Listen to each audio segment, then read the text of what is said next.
Chakshurvyam Shravanadivi Nashvaram Kriyamananam Chavidi Maya Manomayam. Muy poético, ¿no? Como suena en sánscrito, así como una melodía. The material universe that you perceive through your mind, speech, eyes, ears, and other senses is a temporary creation that is equivalent to what is made of Maya when you perceive in the waking state, into what is made of the mind when you perceive in the dream state. Commentary. Vishwamana Chakravarti. What is this seen equally? That is explained in this verse.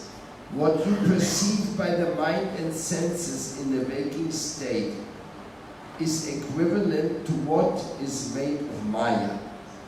And what you perceive in the dream state is equivalent to what is produced by the mind. Wow. Todo es Maya.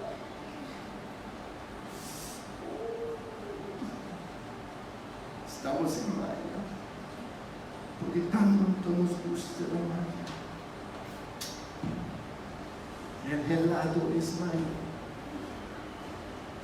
Aunque es tan caliente afuera y el helado tan dulce, azúcar blanco refinado es lo peor de los peores.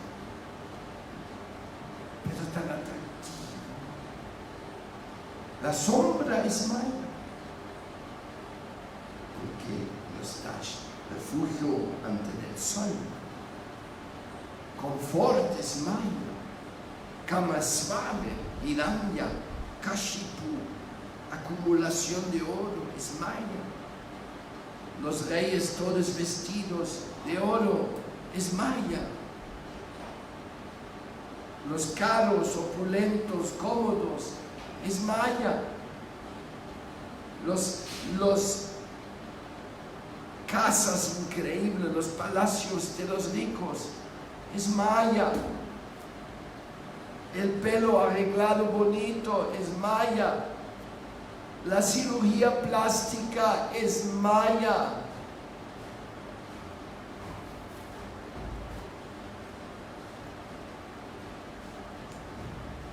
I was speaking English, no? Yeah. Then I switched. Sorry. I say everything is Maya. What you perceive in the mind is just construed by your momentarily mental conditioning. And when you wake up, it's gone. So when you wake up and you see everything outside, the columns and the trees, it's Maya. They'll all be gone. One forest fire and boom, all the trees are gone. One earthquake and all the houses are gone. One epidemic and all the people die in an area. Everything you see with your eyes when you're in the awakened state is all Maya. And we are so attached to Maya.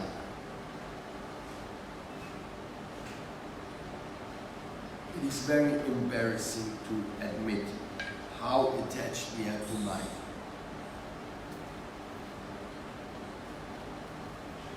And what is the way out of Maya? Dedicate everything to Krishna, even your dreams. Dream for Krishna. Whatever you see, connected with Krishna. Then it stops being Maya. The temple is not Maya, but if you think it's yours, then it becomes Maya. I, me, and mine are the starters of Maya.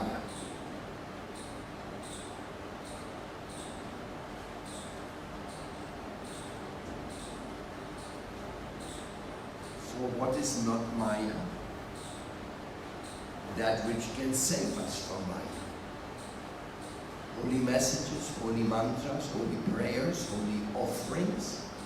Everything which is done in the spirit of wanting to become free of illusion and surrendering to the supreme shelter of all, or against all illusions, against all mayas. That is the only shelter of us for getting out of Maya.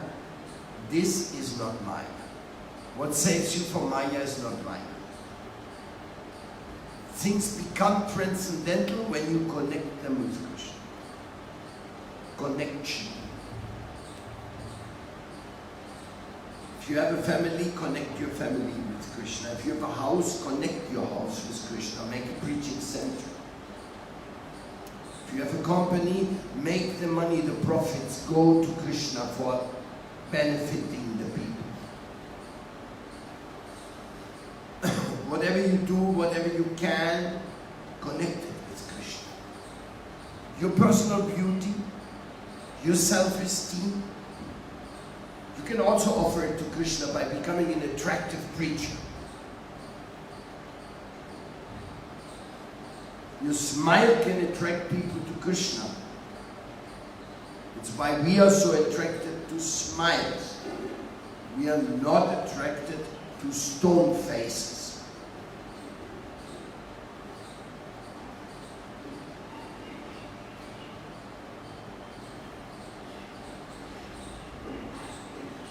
Maya is all powerful, and Krishna is more powerful.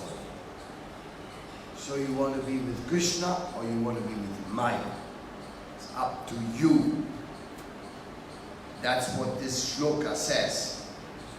It's beautiful. 11th canto is really, it's like cutting right into the illusion.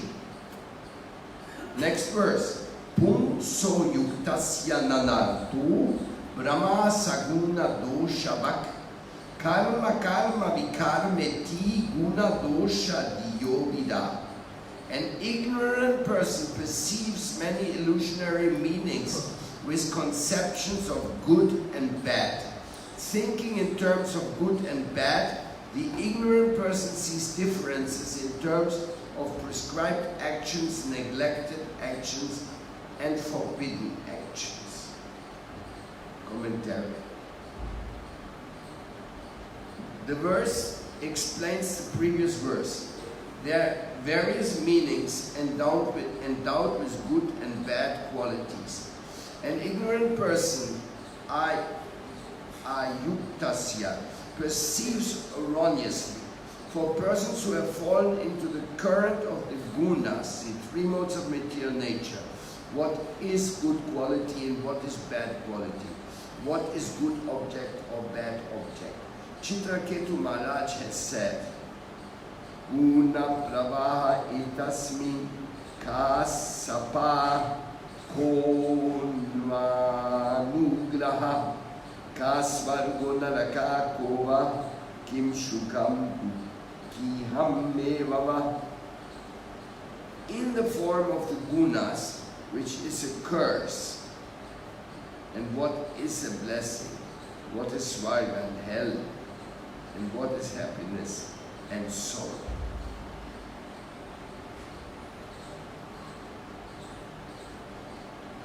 These are not good or bad expressed in the Vedas by injunctions and prohibitions. Yes. But even the Vedas speak of sense objects filled with ignorance. Karma is prescribed action. Akarma is neglect of those actions. Vikarma is prohibited action. These differences belong to a person in ignorance who thinks in terms of good and bad. Tasmat yuktendriyagramo yukta chita idam jagat atmanikshasva vitatam atmanam mayi adishvare. Therefore, bringing all your senses under control and thus subduing the mind, you should see the entire world as an object of enjoyment for the jivas, expanded everywhere. And you should also see the jivas are controlled by me, Paramatma. And Krishna is giving us many pleasures every day when we eat. We feel so happy and satisfied when we meet the people we love. We also feel very gratified when we see the beautiful sceneries. We also feel very comforted, because when we see a dry desert, we also get scared and don't know what to do. So this world of duality is definitely here, and we have to understand Krishna has given it to us. But what should be our enjoyment? Krishna's enjoyment should be our enjoyment. As long as we make our enjoyment the center and not Krishna's enjoyment, then we do atmendriya. We just look for our indriyas and not of Krishnendriya. And that is deviation. This is not good news. This is not nice. It will take us away from the real essence. So, this is our greatest hope, that now we can understand the meaning of the Srimad Bhagavatam and surrender to Krishna and see everything in connection with Krishna. That's all. You go to the market, everything belongs to Krishna. You go to other city also belongs to Krishna. Everything belongs to Krishna. Nothing is ours. The chair for Ramesh Prabhu, please. You stop by, you said, only for me? Yes. I wasn't doing Nancy.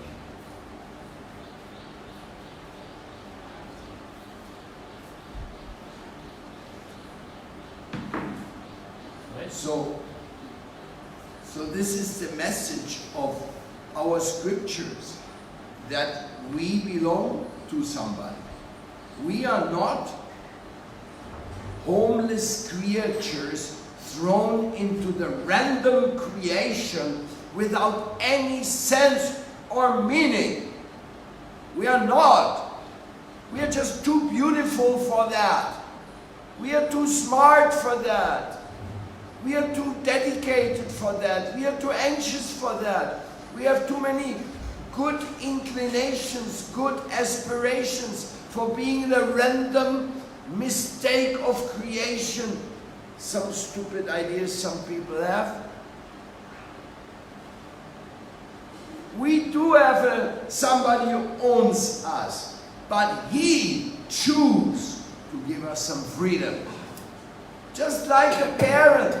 A parent loves his children. They want the children to have everything good. But the best thing of the child, which the father and mother can give to them, is the freedom to decide for themselves. Because if the children cannot decide for themselves, then they're slaves. They're simply slaves. So what is that good? How will the children be happy? You know, sometimes people are rich and they want their children to do exactly what they do, and the children are miserable. They don't care for the riches, they don't care for anything. They just want to get out of there. Many of Prabhupada's disciples in the beginning were people of rich parents who had become hippies, who were living in the streets voluntarily because they didn't want to be packaged and obliged. So freedom is a very great gift we have to recognize, and God has given us freedom. That is His incredible. That's why He makes us as individual units with individual curiosity, creativity, and all these things. We are very amazing people. Every day we can do something incredibly new. But still we have somebody who owns us. Who's that? The one who maintains us, pray. Obviously, who maintains us owns us. In a way. Because if he says, I won't maintain you anymore, then you're finished. Immediately you're gone. You don't own one piece of land. You don't have one fruit tree. You don't know nothing. You don't have one grain of rice, which is yours. So how are you going to maintain yourself? So the one who is maintaining us, he owns us, but he wants us as devotees. He doesn't want us as asuras. And if you want to be an Asura, then he'll give you the facility in the material world. He'll give you as many houses and money and banks and whatever you want. And you can be, I me mine. You can make a big show, but it's a temporary show. At the end, you are nothing but a worm. A squirming worm going into the coffin. Finished. Bye-bye. My house, my cars, my family, my... Out of here. Stupid. You never listen to me.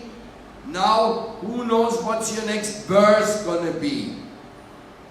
Yes. You didn't listen to Atatu Brahma Jigyasa. You didn't listen that Ishvara Parama Krishna Satchitananda Vigraha. You didn't listen to anything. All the scriptures are confirming. There is a controller, there is an enjoyer, there is a friend of everyone. And we should work for him and in consciousness of him. This is the gift he has given to us. So if somebody's your owner, you better find out who he is or who she is. If you don't know who owns you, you're going to run around this world like a mad person. Why? Because if somebody asks you, where are you from? I don't know. Where are you going? I don't know. Who you work for? I don't know. What do you want? I want to enjoy. But you don't even know what is enjoyment. The camel eats thorns in the desert. There's only thorny trees there. And the camel pulls off some thorns and starts chewing on them. And those spikes, they make holes in the tongue of the camel. And it oozes out blood. And the blood of the tongue of the camel mixes with the thorns. And that camel thinks, oh, such nice taste these thorns have. But camel is tasting his own blood. And then swallowing it. Ugh. Good stomach they must have, no? Thorns in the stomach. Anyhow, that's the example that Bhagavatam gives. So, if you don't accept that somebody owns you, and you want to please the person who owns you, then your life is not sheltered. You're really running madly from one side to another and try one thing after the other. That's usually why when people take drugs, they start with one drug, then that's not enough, they try another one, until they die from an overdoses. The people who are taking heroin, when you shoot yourself with too much heroin, they call it the golden shot to kill yourself. Crazy, no? They're supposed to feel something, oh, heroin, oh. So people today smoke marijuana, tomorrow they take cocaine, then they do crack, then they do this one, and that one, and that one, and then they have to combine it with alcohol, and then they do this one and that, and some pills from the pharmacy. They go crazy to intoxicate this body, to reach some level of nervous madness. Why? Because you always want to find something more. You're not satisfied with something, then you have to try that. And there's no happiness in all these things, so you could rather never try them. Never do it to you. Much better for you. Once you start with this, trying to get something material, to get some happiness or some feeling superior or beautiful, no. There is no solution in the material world. This body is becoming a grape, like an old, dried prune. Wrinkled, and still working. Until the last one, then you have to leave. So we want to be happy in an old, wrinkled body, forget it.